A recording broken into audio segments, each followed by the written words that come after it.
Bonjour à tous et bienvenue dans cette nouvelle vidéo. Aujourd'hui, nous allons aborder un sujet vraiment important pour les multipotentiels. La première chose que j'ai à vous poser comme question, parce que c'est une question qui est justement très importante, c'est pourquoi êtes-vous en colère?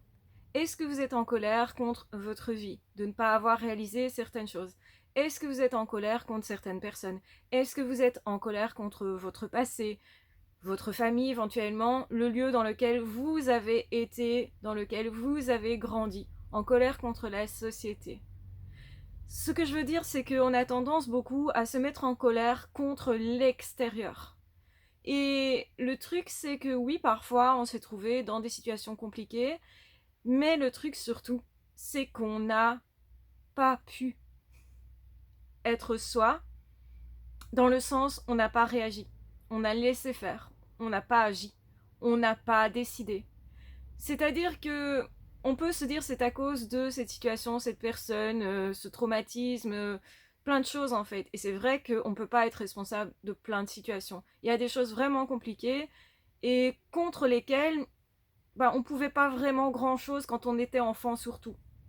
Mais actuellement, il y a plein de choses aussi qu'on va accepter comme étant une banalité, une fatalité, comme si c'était normal. Et c'est là que c'est important de poser une réflexion et de se dire peut-être que en réalité je peux changer certaines choses, mais que je ne le fais pas. Pourquoi je ne le fais pas? Et est-ce que justement il y a une partie de moi qui peut être en colère contre moi-même? Parce que souvent quand on est frustré de quelque chose, c'est aussi parce que soi-même on n'a pas fait quelque chose, on n'a pas osé agir, on n'a pas osé prendre les rênes de notre vie. Et j'ai pas rencontré de personnes heureuses dans cette situation-là. Quand justement une personne se dit c'est de la faute de l'extérieur, c'est de la faute de X, c'est de la faute d'Y, c'est de la faute de cette expérience, etc., la personne reste malheureuse. C'est ok de traverser des périodes dans lesquelles on n'est pas heureux et on constate qu'il y a une différence entre nos rêves, ce qu'on voudrait pour nous, et la réalité. Ce qui est en fait déjà présent dans notre vie n'est pas toujours ce qui correspond à ce qu'on voudrait. Et parfois, nos rêves changent. On commence à désirer pour nous plus, peut-être aussi parce qu'on prend un peu plus confiance en nous, ou parce qu'on se dit qu'il n'y a pas de raison de ne pas mériter. On change en fait de paradigme, de façon de penser, de façon de se percevoir. Et ça peut être ça aussi qui crée de la frustration. Quand on se découvre multipotentiel, on peut se découvrir justement avec un potentiel inexploité, inexploré. On peut s'en vouloir, on peut en vouloir aux autres. Pourquoi personne ne m'a dit que j'étais multipotentiel? Pourquoi personne ne m'a justement ouvert les yeux là-dessus? Mais en réalité, les autres n'avaient peut-être pas non plus leurs yeux ouverts sur leur propre multipotentialité, leur propre fonctionnement. C'est encore quelque chose d'assez nouveau finalement, c'est pas encore assez étudié, et c'est bien pour ça aussi que je fais ce travail-là. J'adore tous les chemins inexplorés, et donc c'est pour ça aussi que je parle de la multipotentialité. Parce que justement, on a à gagner de se découvrir multipotentiel, mais en même temps, c'est un fameux défi. Parce que ça nous met face au fait qu'on aurait peut-être pu utiliser nos facultés, nos capacités, on aurait peut-être pu se faire confiance à certains moments et on ne l'a pas fait. Et on a une part de responsabilité. On n'a pas toute la responsabilité, bien sûr, mais on en a une part. Et il faut être ok avec le fait qu'on ne sait pas toujours tout de son fonctionnement, de sa vie, de sa situation. Et qu'il faut du temps parfois pour voir les choses, pour prendre du recul, pour observer suffisamment et être assez intelligent aussi pour se dire tiens, si j'avais fait autrement, j'aurais eu d'autres résultats et ces résultats auraient été plus proches de ce que je souhaite. Ma vie aurait été différente aujourd'hui. En fait, la question c'est comment allez-vous faire pour que dans 2-3 ans, votre vie corresponde à ce que vous avez comme rêve. Votre rêve est à vous. Et posez-vous la question, est-ce que si je suis frustrée et en colère contre les autres, la situation moi-même peut-être, c'est peut-être parce que moi-même j'ai été écrabouiller mon rêve comme ça en me convainquant que c'était pas possible à réaliser. Et puis un jour, je traverse et je vois quelqu'un qui fait mon rêve, qui vit mon rêve, qui est en train de s'épanouir là-dedans. Et je me dis, j'aurais dû. j'aurais dû faire quelque chose. Et surtout, la chose que je n'aurais pas dû faire, c'est écraser mon rêve. Et là, je me rends compte peut-être que c'est frustrant parfois de voir l'autre qui fait des choses que j'aurais pu faire et que je n'ai pas faites. Donc, j'accueille cette frustration. Et au lieu d'être en colère contre l'autre qui ne m'a rien fait, contre moi-même qui n'a juste pas vu clair, je décide de me pardonner pour donner une place à ce rêve. Et finalement, l'entrepreneuriat, c'est ça. Vivre épanoui comme multipotentiel, c'est ça aussi. C'est se dire, ok, j'ai pas toujours fait ce qu'il faut. Et quelque part, je suis responsable. Ce que ça change quand je me dis je suis responsable, c'est que justement, je peux décider aujourd'hui de transformer quelque chose. Et quelque chose d'essentiel, quelque chose qui va m'émerveiller. Oui, ma vie, elle peut être merveilleuse, mais c'est moi qui vais devoir me sauver, prendre mes responsabilités, faire ce qu'il faut, dépasser mes peurs, me challenger, faire des efforts. Et parfois, on n'a pas envie de faire tout ça. Et moi non plus, j'ai pas toujours eu envie.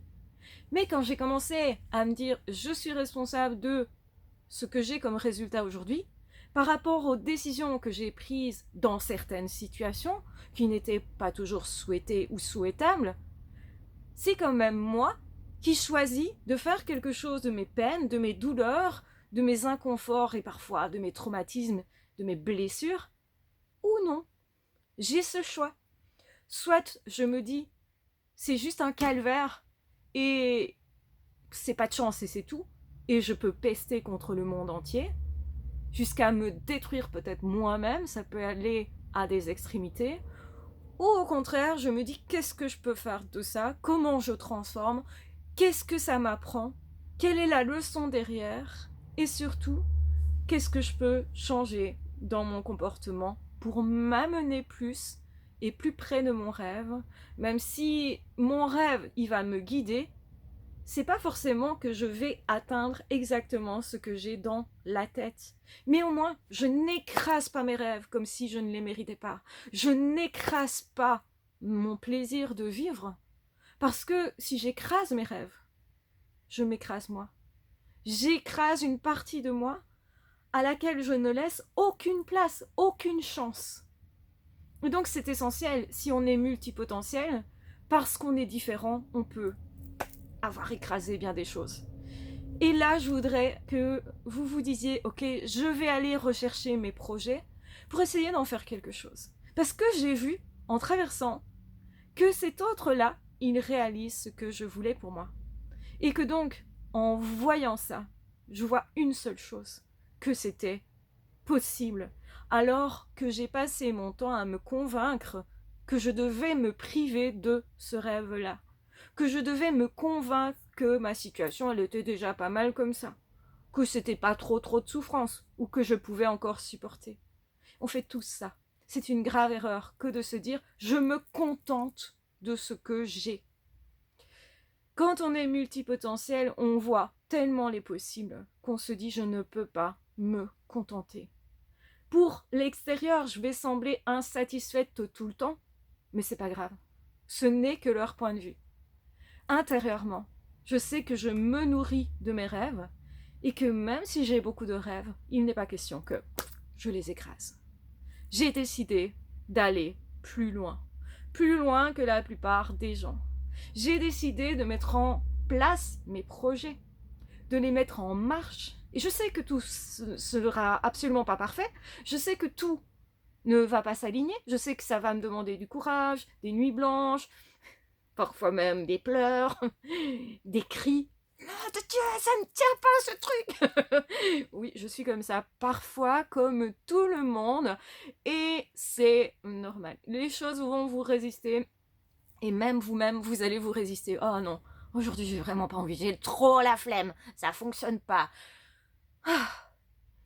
Et ben voilà un petit peu ma situation parfois aussi. Pourquoi je vous dis ça? Parce que pour vous c'est possible aussi. Je me suis levée, je me suis dit, j'ai des rêves, je vais les réaliser. L'un derrière l'autre, les uns parfois à côté des autres, je sélectionne, je choisis. Qu'est-ce qui est pour l'instant au fond de mon cœur le plus important pour moi. Et donc, j'ai décidé d'arrêter d'écraser mes rêves. Et pourtant, j'en avais des gens qui voulaient écraser mes rêves. Et pourtant, j'en avais des gens pour me convaincre qu'il ne fallait pas rêver.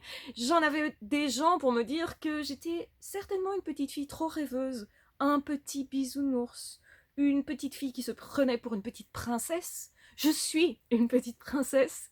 Sauf que là, j'ai décidé que à l'âge adulte, je pouvais être ma petite princesse si je voulais. Et que donc, c'était sympa aussi de se dire, ok, rêve et rêve grand.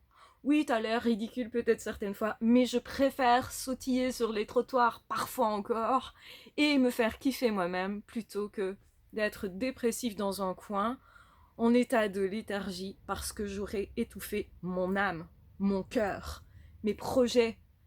Alors, parfois, je réactive ces rêves-là. Et au début, c'est parfois dérangeant. Quand on découvre qu'on est au potentiel, multipotentiel, qu'on est différent, qu'on est atypique et que c'est pour ça qu'on a été rejeté, on découvre aussi que les autres, eh ben on les dérange quand on essaye de donner une place à ses rêves. Alors oui, je décide de déranger. Je décide de vous déranger peut-être vous. Je décide de vous montrer, hey, je l'ai fait, pourquoi pas toi? Alors s'il vous plaît, bougez-vous et allez réaliser vos rêves, parce qu'ils n'attendent pas. La vie, elle passe. Et plus elle passe, plus vous allez être frustré de ne rien avoir fait. Et je vais vous dire aussi, au fond de vous, si vous le désirez, vous pouvez le réaliser. Si vous le désirez vraiment profondément, vous trouverez des moyens. Si c'est pas par là, si ça passe pas par là, si ça passe pas avec certaines personnes, si c'est pas à ce moment-là, vous aurez tellement ce rêve à cœur qu'il sera tellement fort que vous recommencerez encore à y croire, à essayer et à le réaliser. Mes chaînes YouTube, c'est ça que ça représente. J'ai eu des rêves, j'ai voulu partager avec vous. Rien n'est parfait, je bafouille, je me mords la langue, je l'ai fait toute. Et c'est vrai, c'est vraiment imparfait. Mais peut-être ça va vous réveiller. Parce que j'ai réalisé certains rêves, je suis toujours en train, parce que j'ai toujours des rêves en perspective, mais je voudrais que vous soyez en train de vous lever pour vous dire, ok, je suis multipotentiel, j'ai le droit de réaliser mes propres rêves, qu'ils soient professionnels, amoureux, amicaux et à tout niveau. Réalisez, vous. Et on n'écrase plus rien. Je vous embrasse bien fort, je vous aime très fort. J'espère que cette vidéo vous aura motivé, donné un peu d'énergie et surtout beaucoup d'espoir pour essayer, tenter et encore tenter et encore tenter. Prenez bien soin de vous. Ah, ciao, bye bye.